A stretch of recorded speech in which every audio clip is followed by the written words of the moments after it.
Hello friends, welcome to Siri foods. అరటికాయ వేపుడిని కొంచెం డిఫరెంట్గా, చాలా టేస్టీగా, చాలా సింపుల్గా ఎలా తయారు చేసుకోవాలో చూపిస్తాను. సాంబార్లోకి సైడ్ డిష్గా అయితే చాలా బాగుంటుంది.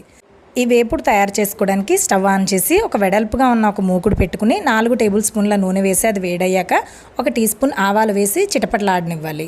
తర్వాత 1 టీ స్పూన్ మినపప్పు, 1 టీ స్పూన్ శనగపప్పు, 1 టీ స్పూన్ జీలకర్ర వేసి బాగా వేగనివ్వాలి.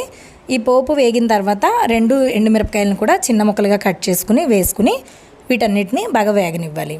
ఈ పోపు అంతా బాగా వేగిన తర్వాత ఒక పెద్ద సైజు ఉల్లిపాయని సన్నగా చిన్న ముక్కలుగా కట్ చేసుకుని వేసుకోవాలి. అలాగే 2 పచ్చిమిరపకాయలని సన్నగా చీల్చుకుని వేసుకోవాలి. ఈ ఉల్లిపాయలు బాగా వేగిపోయిన తర్వాత 2 రెబ్బల కరివేపాకును కూడా వేసుకుని వేయించుకోవాలి. తర్వాత 1/2 టీ స్పూన్ అల్లం వెల్లుల్లి పేస్ట్ని వేసుకుని పచ్చివాసన పోయేంత వరకు మరొక నిమిషం పాటు బాగా వేయించుకోవాలి. ఇలా ఇవన్నీ బాగా వేగిపోయిన తర్వాత 2 పెద్ద సైజు అరటికాయలని సన్నగా చిన్న ముక్కలుగా కట్ చేసుకుని వేసుకోవాలి. దీంట్లోకి మొత్తం వేపుడికి రుచికి సరిపడా ఉప్పు వేసేసుకుని 1/2 టీ స్పూన్ పసుపు వేసుకుని ఉప్పు పసుపు అరటికాయ ముక్కలకి బాగా పట్టే విధంగా అడుగు నుంచి పై వరకు బాగా కలుపుకోవాలి. ఇలా కలిపిన తర్వాత మూత పెట్టేసి అరటికాయ ముక్క మెత్తగా అయ్యేంత వరకు మగ్గనివ్వాలి. మూత పెట్టేసి కాసేపు మగ్గించుకోవాలండి. మధ్య మధ్యలో మూత తీసి కలుపుకుంటూ మరలా మూత పెట్టి మెత్తగా అయ్యేంత వరకు మగ్గించుకోవాలి. ఇలా అరటికాయ ముక్క మెత్తగా అయిన తర్వాత మనము ఒక ముక్క నొక్కి చూస్తే తెలుస్తుందండి. ఇలా మెత్తగా అయిన తర్వాత మరొక నిమిషం పాటు మూత తీసేసి కూడా వేయించుకోవాలి. ఇలా వేయించుకుంటే అడుగు నుంచి ముక్క అనేది చక్కగా క్రిస్పీగా కరకరలాడుతూ ఉంటుంది.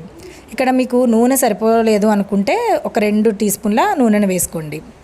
ఇలా అరటికాయ ముక్కలన్నీ వేగిపోయిన తర్వాత 1.5 టీ స్పూన్ల కారం, 1/2 టీ స్పూన్ ధనియాల పొడి వేసుకుని మొత్తం అరటికాయ ముక్కలకి కారం బాగా పట్టే విధంగా మరొకసారి బాగా కలిపేసుకోండి. ఉప్పు మనం ముందే వేసేసాం కాబట్టి ఉప్పు సరిపోయిందో లేదో ఒకసారి రుచి చూసుకోండి. ఒకవేళ సరిపోకపోతే మరి కొంచెం వేసుకోవచ్చు. ఇలా మొత్తం అన్ని ముక్కలకి బాగా కలిసిపోయిన తర్వాత లాస్ట్లో ఇంకా ఫ్రెష్గా తీసుకున్న కొత్తిమీరని సన్నగా కట్ చేసుకుని వేసేసుకుని మరొకసారి బాగా కలిపేసుకుని స్టవ్ ఆఫ్ చేసుకుంటే మనకి పొడి పొడిలాడుతూ చాలా టేస్టీగా డిఫరెంట్గా అరటికాయ వేపుడు అనేది తయారైపోతుంది. ఇప్పుడు స్టవ్ ఆఫ్ చేసుకుని వేడివేడి అన్నంలోకి సాంబార్ చేసుకుని పక్కన సైడ్ డిష్గా సర్వ్ చేసుకుంటే చాలా టేస్టీగా ఉంటుంది. చాలా బాగుంటుంది. పిల్లలు అయితే చాలా బాగా ఇష్టపడతారు. ఇంతేనండి. ఈ వీడియో చూసి మీరు ట్రై చేస్తే మీకు ఎలా వచ్చిందో నా కమెంట్ సెక్షన్లో రాసి తెలియజేయండి. సిరి ఫుడ్స్ని సబ్స్క్రైబ్ చేసుకోవడం మర్చిపోకండి.